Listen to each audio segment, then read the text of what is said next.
Entonces el hombre me dice, oye, ¿me puedes explicar un poco? Él asiste a otra iglesia, dice, ¿me puedes explicar un poco qué es el libre albedrío? Y de nuevo entramos al tema, ¿no?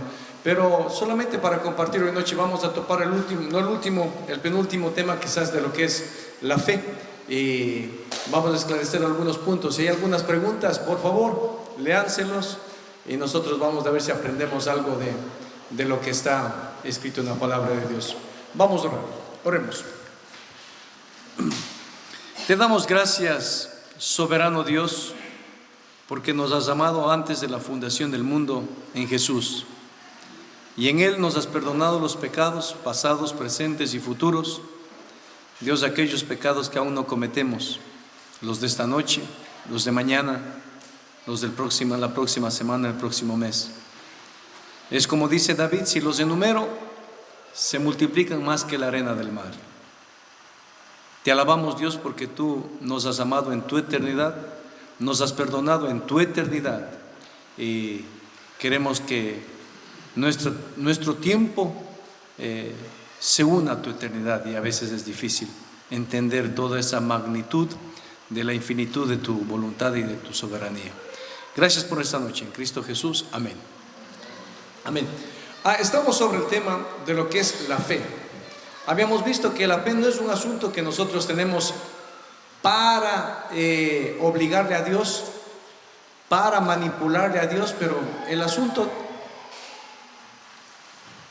de la fe, Tarquino, dame diciendo que haga un poco de silencio, por favor.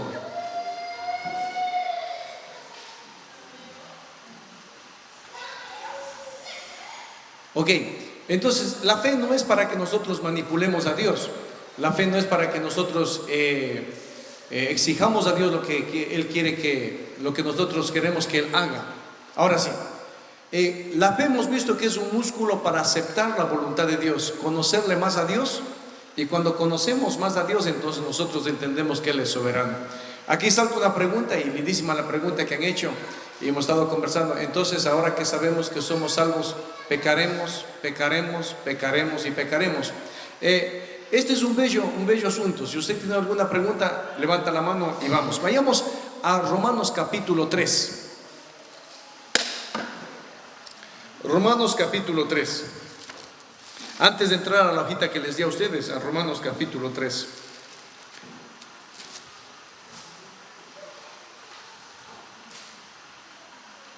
Desde el 1 hasta el 8. Leamos un poco desde el 1 hasta el 8 para entender el asunto de que si es que ahora somos salvos, entonces Dios es soberano y Dios conoce todo y ha escrito en nuestro libro nuestras cosas, entonces nosotros debemos pecar y pecar. Y leamos lo que dice. ¿Qué ventaja tiene pues el judío? ¿O qué aprovecha la circuncisión? Mucho. En todas maneras, primero, ciertamente, que les ha sido confiada la palabra de Dios, pues que si algunos de ellos han sido incrédulos, su incredulidad habrá hecho nula la fidelidad de Dios.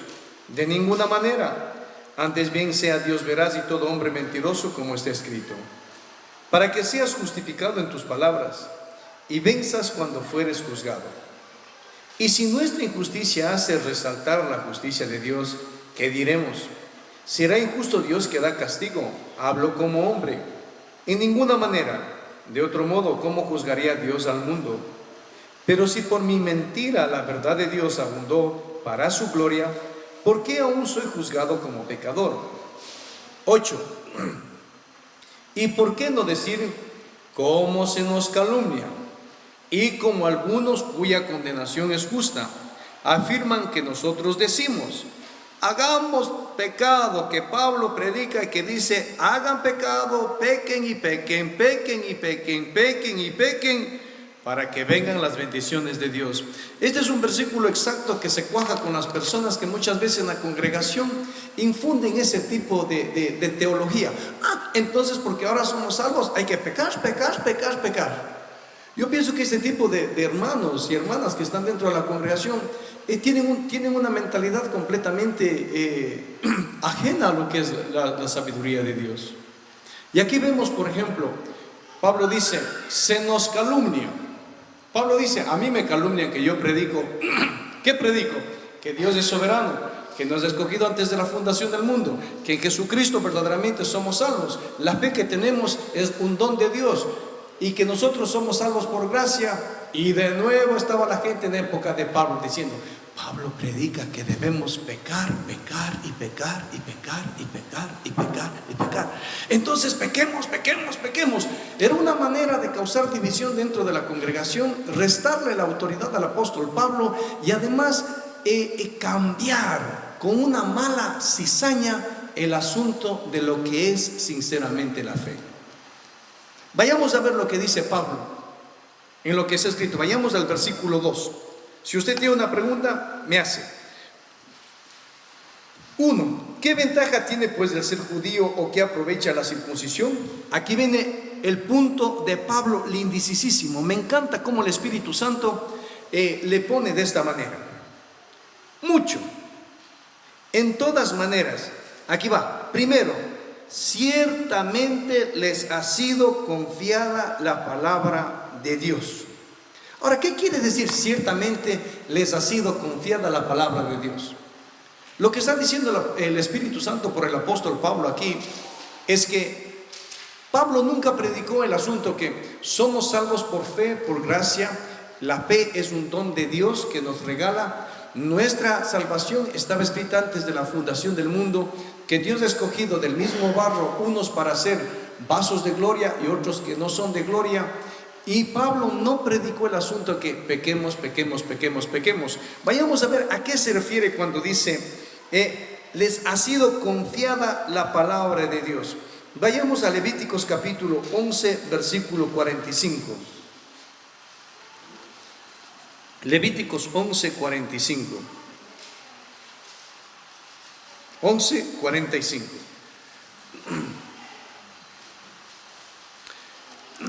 Esto significa lo que el apóstol Pablo predicaba. Ha sido confiada la palabra de Dios a ustedes. Se les ha entregado para que entiendan, para que lean, para que comprendan, para que disciernan. Y el apóstol Pablo predicaba esto conforme a las Escrituras. Porque yo soy Jehová, mira, que os hago subir de la tierra de Egipto para ser vuestro Dios. ¿Qué dice? Seréis pues, ¿qué dice? Santos, porque yo soy santo.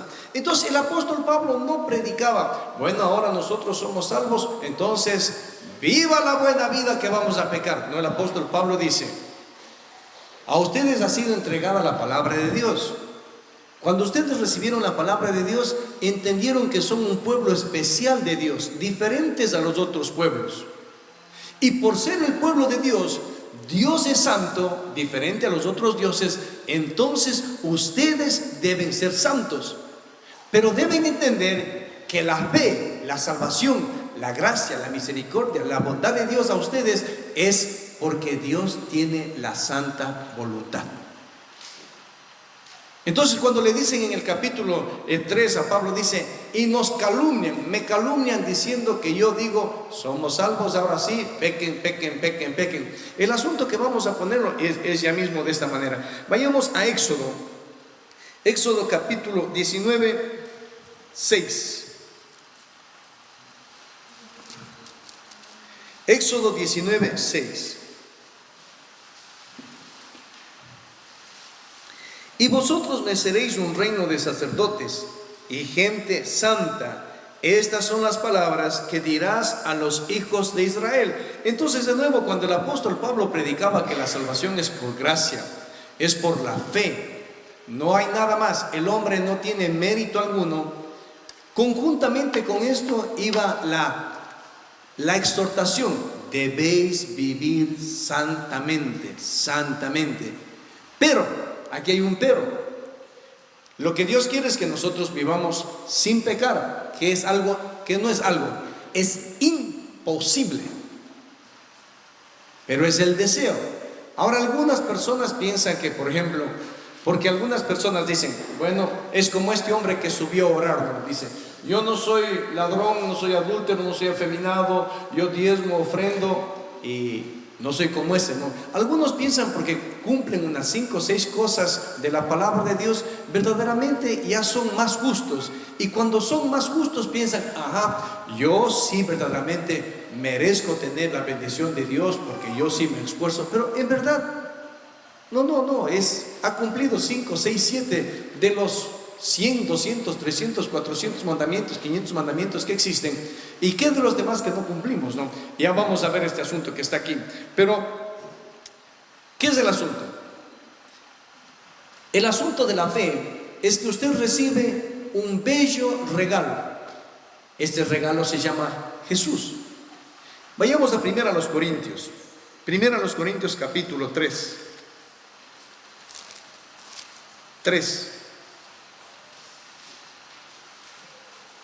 1 Corintios capítulo 3, versículo 10. 3:10 dice: conforme a la gracia de Dios que me ha sido dada, yo como perito arquitecto puse el fundamento, y otro edifica encima, pero cada uno mire cómo sobreedifica. Jesucristo es un fundamento como esto, pero es un fundamento bello, es una piedra preciosa. Dice en el libro de Daniel que de una montaña cortaron una piedra que se hizo un tremendo monte. Y le decía a mi esposa en esta noche, ¿no? Jesucristo es un diamante puesto en nosotros. Es un regalo. Ahora, cuando yo recibo un regalo, es mi regalo. Suponiendo que nos dan el mismo día un regalo a Danilo y me dan a mí, y nos dan un carro Mercedes del 2017, full convertible. Como es mi carro que me han regalado, yo cojo el carro y me voy y pego una chocada y le ensucio y le hago pedazos al carro. Pero es un carro que es mío. Pero en cambio Danilo va, le coge al carro que tiene, le cuida, da una vueltita, le pone ahí, le limpia bien. La diferencia es que él es una persona responsable con el regalo que ha recibido y yo soy una persona irresponsable con el regalo que he recibido. Esto se ejemplifica más con el hijo pródigo. Habemos hermanos, habemos personas como yo que somos pródigos en la familia cristiana. ¿Qué quiere decir pródigo? Malgastador, derrochador. Esa es la palabra pródigo, malgastador. No es prodigio, es pródigo, malgastador, derrochador. Ahora, mira aquí. El pródigo va y le dice al papá: padre, dame la herencia. El padre dice: bueno, te doy la herencia. El otro hijo, el hermano del hijo pródigo, se queda con la herencia. Entonces él tiene la herencia en la casa, digamos que lo administró bien. Pero el pródigo, el hijo pródigo, coge la herencia. ¿Y qué hace con la herencia? Bueno, ahora primero vayamos al padre, ¿no? El padre dice: este guambra, segurito. Porque despuesito narra, dice, ¿no? Y dice el hermano del hijo del pródigo, dice: y tú le recibes a este que ha malgastado toda la herencia en prostitutas, malas mujeres, chupando, fumando. El padre sabía que el hijo iba a derrochar la herencia. Pero el padre no le dice al hijo: bueno, verás, hijo, te voy a dar la herencia, pero querría bueno que tú administres de esta manera. Te voy a dar la herencia, pero siempre y cuando tú hagas estas inversiones. No, el padre viene y le entrega la herencia. Dice: toma la herencia. Bueno, para nosotros es un acto descabellado que un padre le dé, digamos, unos 20,000 a un hijo de 15 años, sabiendo que va a ir a los cabarets, a los burdeles, a tomar, a fumar y a acabar el dinero. Aquí tenemos el ejemplo. La pregunta es: ¿a qué horas dejó de ser hijo? ¿Por qué algunas personas piensan, entonces dicen: bueno, entonces si es que yo soy salvo, ahora peco y peco y peco? En verdad pecas y pecas todos los días. No hay un día que no peques. Y Santiago 2:10 dice: el que viola un mandamiento es como violar toda la ley. ¿Por qué algunas personas en la iglesia creen que cumplir 4 mandamientos y violar 900 mandamientos les da el derecho de decir a las personas: entonces ahora pequen y pequen y pequen y pequen? Eso le decían al apóstol Pablo, ¿no? El hijo pródigo va, coge la herencia y gasta todo lo que tiene. Y después, cuando ha gastado, regresa a la casa. ¿Y qué le dice el papá? No, mi hijo. Dice: no, vea, señorcito. No, no le dice mi hijo, no. Está entrando y le dice: jovencito, ¿a quién busca? Dice: me llamo José Jaramillo. Disculpe. ¿Y quién es su padre? No le recibe así. ¿Qué hace el padre?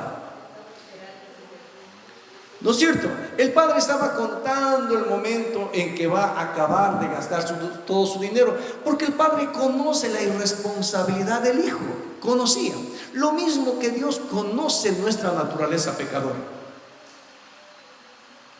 Por ejemplo, les decía a las maestras de escuela dominical, no sé qué día, que estábamos en Ambato, creo que era, y les decía a ellas: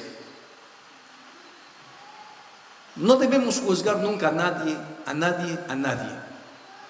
Dije, por ejemplo, suponiendo que Dios bajaba y les escogía a las 4 maestras de escuela dominical y les decía: por favor, quisiera que ustedes escojan unas 5 personas para que escriban la palabra de Dios. Entonces, en un momento llega un hombre y dice: ¿cómo te llamas? Dice: me llamo David. David, David. ¿Y qué eres? Bueno, dice David, que yo quisiera escribir la Biblia. ¿Y qué? Tengo 9 esposas. 9 esposas, nueve esposas, no. ¿Y qué más? Bueno, en mi familia, mi hijo violó a la otra hija. Esto es un problema hoy. ¿Mande? Entonces dice: pucha, también le quité la mujer a este y maté a... Y dice: y lo último, pucha, tengo un hijo que es rebelde y quiere quitarme el reino. Se reúnen las maestras de escuela dominical, dicen: no, ni pagados. Mire, señor David, rey David, dirá: no podemos nosotros encargarle esta obra magna de que usted sea un instrumento de Dios para escribir la santa y bendita palabra, porque usted, discúlpenos, pasa el siguiente. Pasa el siguiente. Llega Salomón. Salomón dice: ¿quién es? Dice: bueno, acaba de salir mi papá. Yo soy hijo de... otro hijo es... Ahí va el chisme. Y dice: cuéntanos un poco de tu vida, Salomón. Dice: bueno, ya recibí el reino de mi padre. ¿Y cómo vas a la familia? Bueno, tengo una familia grande. Familia grande, sí.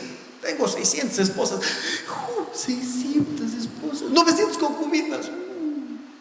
Y dice: también me he desviado un poco de Dios. Adoro a los ídolos, a estos montes, a la luna. Y también sacrifico a los niños. Y he hecho de todo, he fumado de todo, he probado de todo. Se reúnen las maestras de escuela dominical. Vea, señor Salomón, nosotros creemos que usted no es digno ni siquiera de pronunciar la palabra inspirado de Dios. Lo anda sacando. Viene Pablo. Pablo, ¿podrías contar? Sí, Pablo dice, agachar la cabeza. Yo soy el peor pecador de todos. Bueno, pero ¿qué pasó? Bueno, soy un asesino. ¿Asesino? ¿Cuántas? He perdido la cuenta. ¿Cuántos he matado? Niños, mujeres, encarcelados. ¿Qué es gracia? Nosotros somos más duros que Dios. Nosotros que pecamos y pecamos y pecamos, nosotros somos tan duros que llegamos a ser más duros que los fariseos. Los fariseos ataban cargas pesadas del pobre pueblo que ellos no levantaban ni con un dedo. Jesús dice en Mateo 23, dice, vas y buscas un prosélito, hacerle un discípulo del judaísmo, y cuando le convences para que guarde la ley, le haces 2 veces más hijos del infierno. ¡Qué increíble! ¿A quién escogeríamos nosotros para que sea escritor de la palabra de Dios? ¿No es cierto? Nosotros no encontraríamos un bueno para que escriba, pero Dios escoge ese tipo de personas. Pero volviendo al tema, solamente un descabellado como yo puede recibir de herencia o puede recibir un regalo como un carro hermoso y a la vuelta irle a chocar, decir, bueno, es mi carro y ahora le choco porque es mi carro. Solamente un descabellado. Eso es lo que dice. Leamos lo que dice el apóstol Pablo a los romanos. Romanos capítulo 3:8. Cuando la persona habla de esa manera, es porque dentro del corazón de él o de ella tiene un problema increíble. Y quisiera que no te pierdas el mensaje del domingo, porque el domingo vamos a hablar del remordimiento y del verdadero arrepentimiento. Por ejemplo, Herodes tenía un remordimiento. Escuchaba a Juan el Bautista con buena gana y le tenía temor y tenía este pecado, pero era una persona que protegía a Juan el Bautista, pero tenía solamente remordimiento. Pero mira lo que dice el 3:8 aquí. ¿Y por qué no decir, dice el apóstol Pablo, en una manera diciendo, cómo se nos calumnia? Mire, y como algunas cuya condenación es justa. Aquellas personas que dicen dentro de la congregación, entonces pequemos. El apóstol Pablo dice, estos en el corazón tienen que tener cuidado porque promueven algo que está dentro de ellos. Pequemos. El apóstol Pablo dice a través del Espíritu Santo. Entonces cuando las personas dentro de la congregación levantan la voz y dicen, entonces si el pastor dice que nosotros somos salvos desde antes de la fundación del mundo y por la fe y que Dios tiene todo escrito, entonces ¿qué hago yo en la iglesia? Dice, oye, tú estás condenado. Tú estás condenado. Porque solamente un condenado habla de esa manera. Solamente una persona que no entiende la gracia más gratitud de Dios, a Dios, es una persona que habla de esa manera. Aquí el apóstol Pablo dice clarito, dice, y como algunos cuya condenación es justa, afirman que nosotros los apóstoles decimos, pequemos, entonces, si ya está todo está escrito, entonces pequemos. ¡Wow! Esta persona puede hacer que haya tenido un remordimiento cuando conoció a Jesucristo como su Salvador, pero se jacta que la fe que tiene es de él o de ella. La santidad que tiene es de él o de ella. La vida buena que tiene es de él o de ella. Y lo que ha hecho es mérito de él o de ella. Y Pablo dice, estos merecen una justa condenación porque seres tan insignificantes como ustedes no tienen la posibilidad de hacer nada si no es por Dios. Mira lo que dice aquí. La condenación es justa, afirmando que nosotros decimos, hagamos pecado para que nos vengan bienes. Y miren lo que dice, 19. Pero sabemos que todo lo que la ley dice, lo dice a los que están bajo la ley, para que toda boca se cierre y todo el mundo quede bajo juicio de Dios. Ya que por las obras de la ley ningún hombre será justificado. Ahora vemos aquí.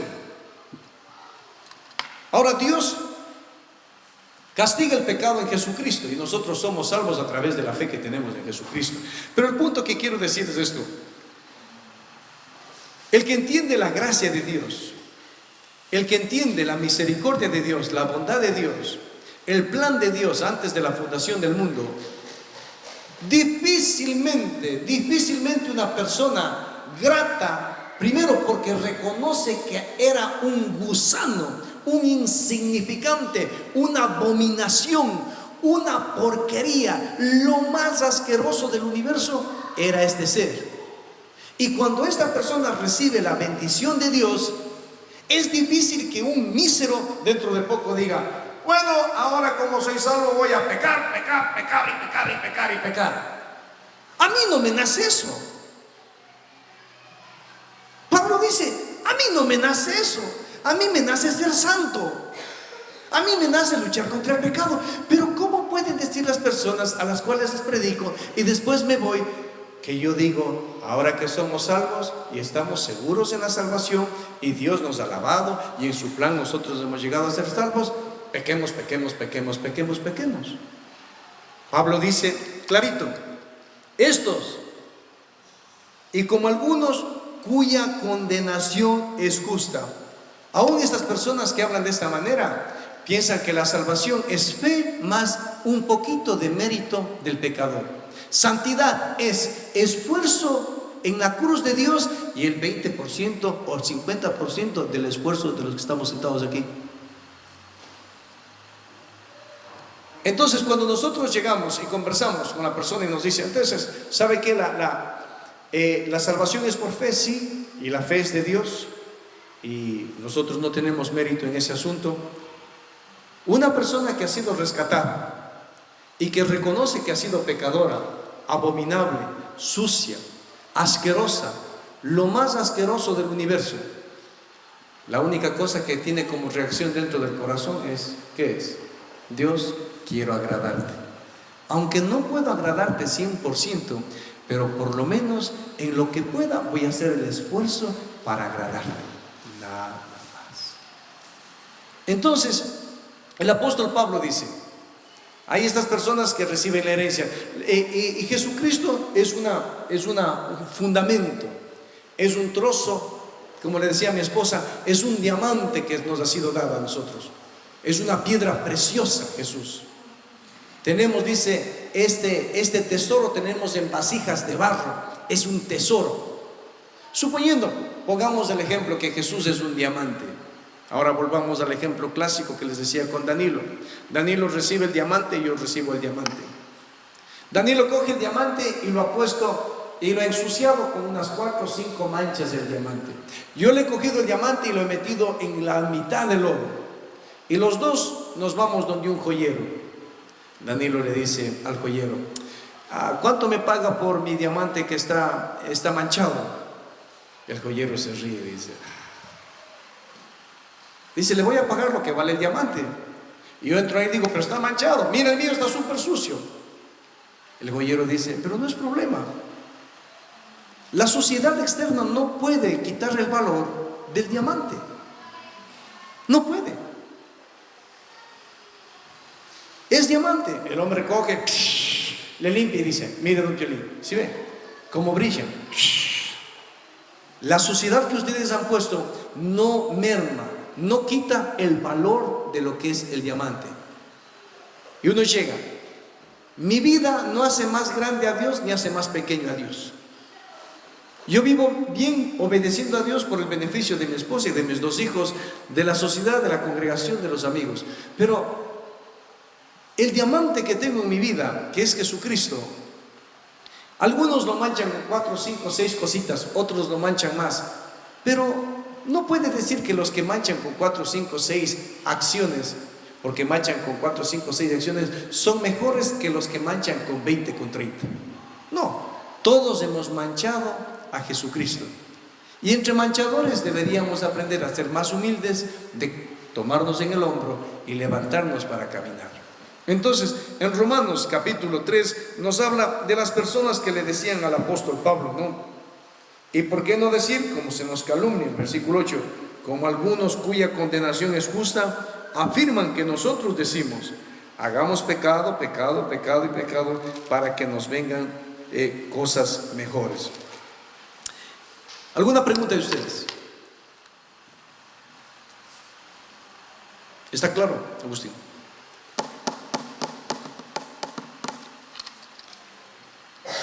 Tómese su tiempo.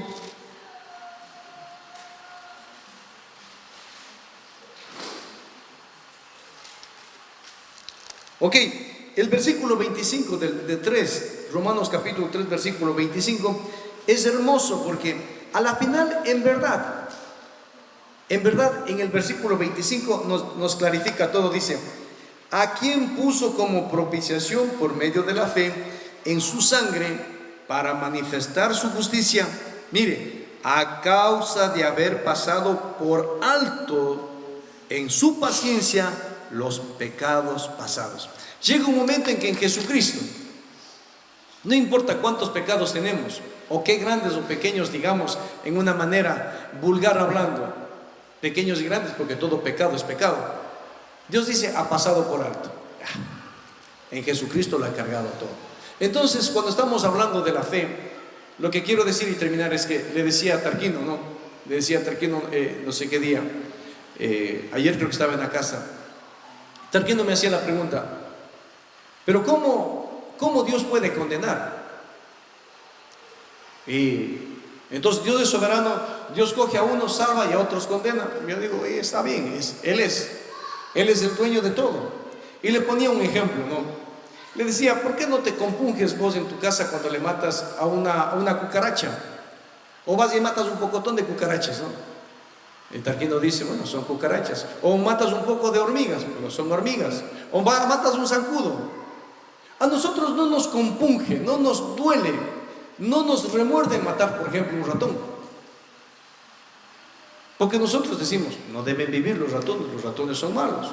Y le decía a Tarquino en una manera tan vulgar, en mi manera de tratar de explicarle la soberanía de Dios, decía, nosotros tenemos esa actitud porque son de diferente especie. Nosotros somos humanos y ellos son animales, y nosotros como humanos calificamos quiénes deben vivir y quiénes deben morir, quién es lo bueno y quién es lo malo, nosotros como humanos. Ahora Dios es otra especie, Él es divino, y cuando nos mira a nosotros, nos mira de la misma manera. Y Tarquino me decía, pero entonces a Dios no le compunge, no le duele que las personas se condenen. Oye, no, lo mismo que a vos no te compunge, no te duele. Vos matas un ratón y no vas a estar en la casa. No. Vilma le dice, ¿qué pasa, Tarquino? Acabo de matar una cucaracha, qué bestia, cómo me duele el corazón. No nos pasa eso, porque nosotros somos de la especie que pensamos que hacer esa acción verdaderamente no repercute en nuestra conciencia.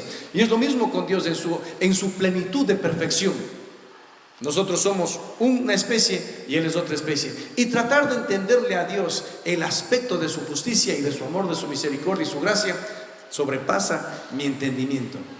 Lo que podemos es aceptar que, como dice la palabra, que cuando Él nos capacitó, nosotros entendimos el Evangelio y dijimos, Jesús, sálvanos. Pero que nosotros tenemos parte en esto, no tenemos ninguna parte. Y leamos de nuevo Juan capítulo 1, versículo 13. Juan 1:13. La fe, ¿cómo comienza la fe? Juan 1:12 y 13.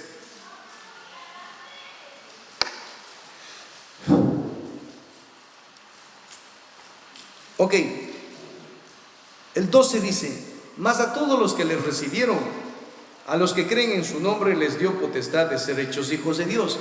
La bonita cosa aquí, si ustedes podrían poner en su Biblia la Reina Valera, potestad.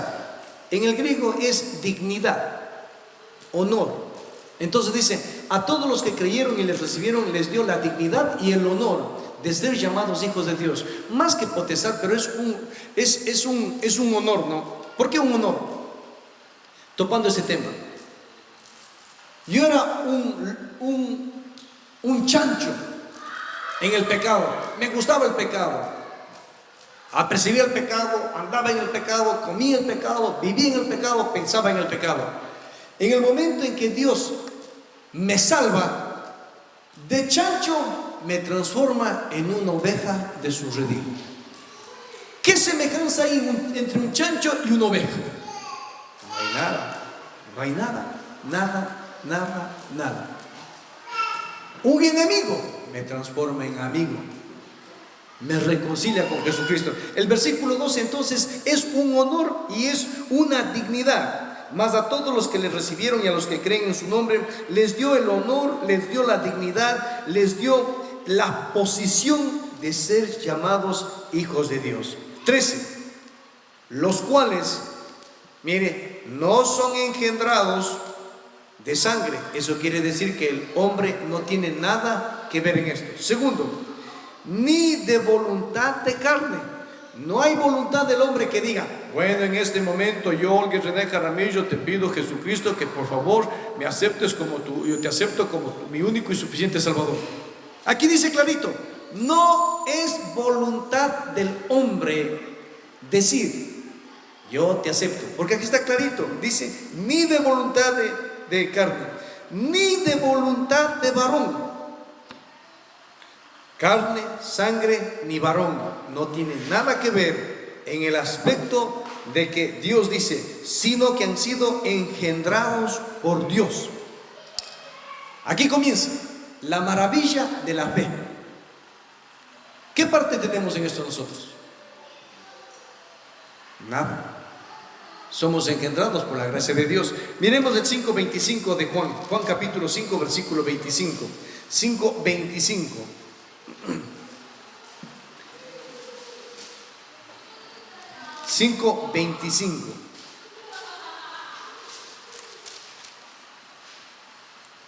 Dice: de cierto os digo, viene la hora, y ahora es cuando los muertos oirán la voz del Hijo de Dios, y los que la oyeren, ¿qué dice? Vivirán. Ahora, nosotros estamos muertos, como está aquí, como este púlpito, como estaba Lázaro. Y Jesús le dice a Lázaro, y estaba Lázaro ahí, ¿no?, en una de estas, y acá estaba uno llamado, qué sé yo, pues ¿cómo podríamos llamar? Oxicúmulo. Acá al lado estaba uno llamado Ruth, otro por ahí, y de pronto Lázaro está en la mitad y escucha la palabra ¡Lázaro! Y Lázaro es el único que se levanta. Los demás quedan ahí, porque la voluntad de Dios era que solo Lázaro escuche la voz de Jesús. Lo mismo, Adela y yo estamos muertos en el pecado, y dice Dios, Adela, y Adela se levanta y dice, sí, Señor. Y Señor, quiero ser salvo, acéptame te acepto como mi único y suficiente Salvador. Nosotros pensamos que a ese acto nosotros mismos nos hemos levantado de la muerte, de la podredumbre, y nosotros hemos puesto la fe, y nosotros hemos abierto los ojos, y nosotros hemos entendido la gracia salvadora, y nosotros hemos entendido el gran misterio del Evangelio, y decimos, Jesús, te acepto como mi único y suficiente Salvador. No tenemos nada. Es un protocolo que Dios pone para que nosotros podamos tener un poco de propósito. Juan 6:63, y con esto termino. Juan 6:63. Mire, el Espíritu es el que da vida, la carne para nada aprovecha. Las palabras que yo os he hablado son espíritu y son vida. El Espíritu es el que da vida. ¿Qué dice? La carne no aprovecha para nada. Entonces, cuando nosotros entendemos que la salvación desde el principio al fin es un plan de Dios, no salimos corriendo a pecar, salimos de rodillas y decimos, Dios, gracias, gracias. Pero la persona que piensa que ha puesto un granito de arena en la salvación y se cree orgulloso y dice, no, bueno, hice mi decisión, yo me porto bien, yo vivo bien, entonces pecaré. El Espíritu Santo por Pablo dice, sí, estos son los que reciben la justa condenación, porque a la final la fe, el arrepentimiento que ellos tienen fue solamente un acto de remordimiento en vez de un acto de fe y verdadero arrepentimiento, de reconocer que no tienen nada que ver en la salvación de Dios a los pecadores.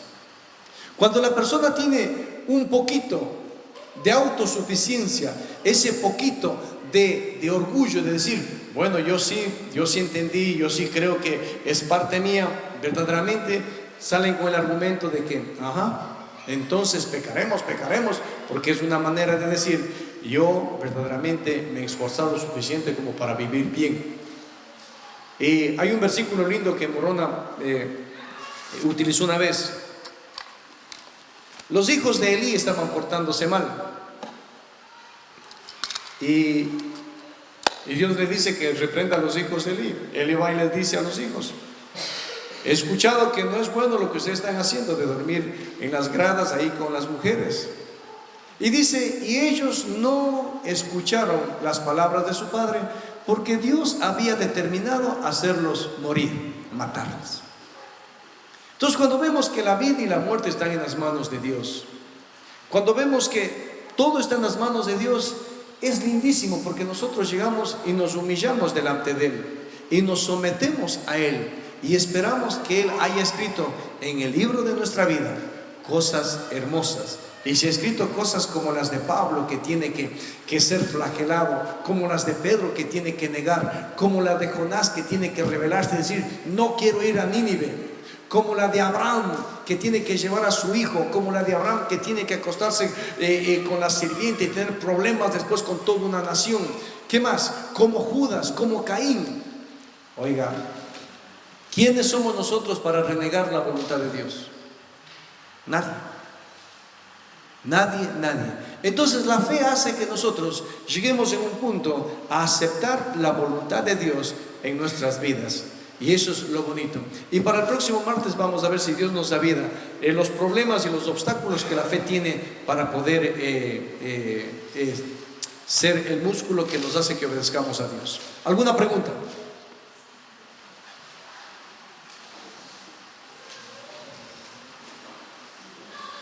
¿Alguna pregunta de ustedes? Ok, Morona.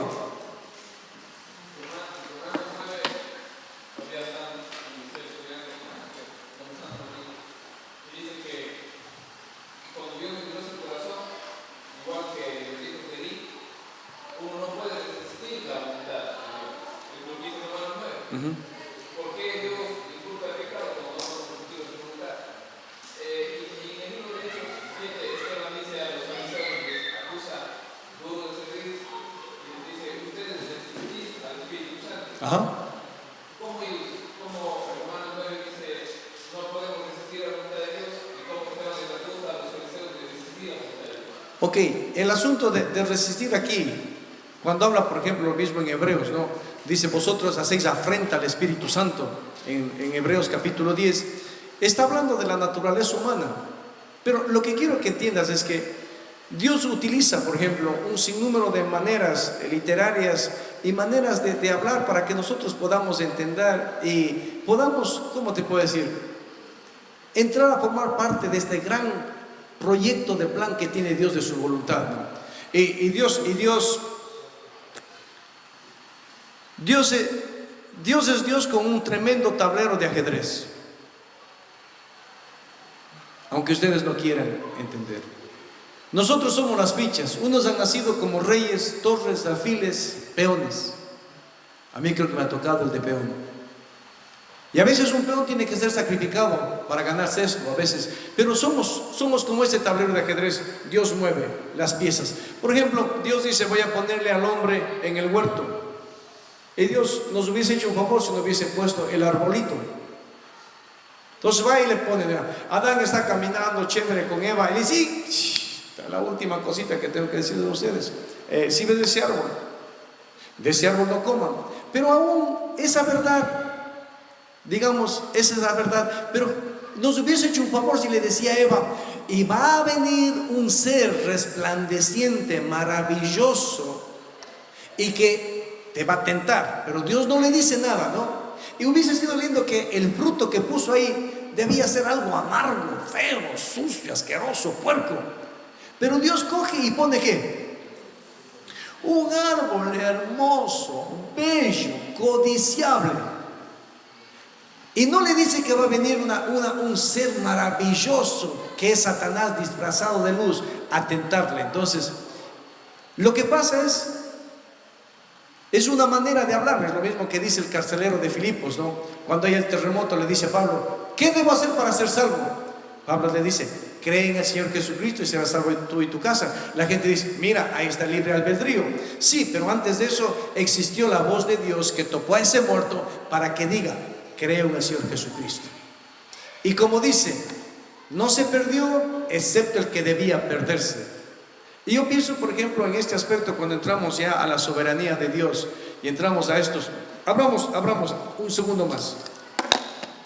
Vayamos al libro de Hechos. No solamente esto, vayamos al libro de Hechos.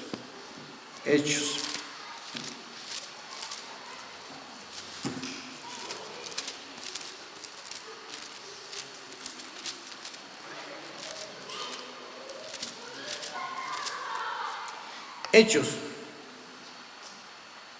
Hechos 13:48.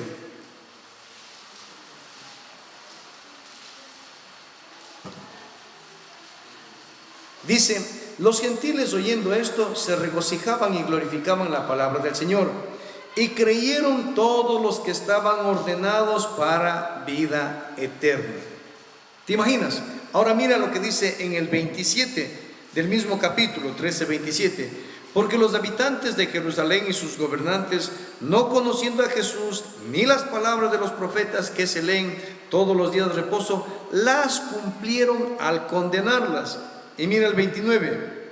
Y habiendo cumplido todas las cosas que de él estaban escritas, quitándolo del madero, lo pusieron en el sepulcro. Cuando Dios habla a nosotros, yo ya no llego a ese nivel, no, yo ya me quedo. Pero sí, Dios pone no.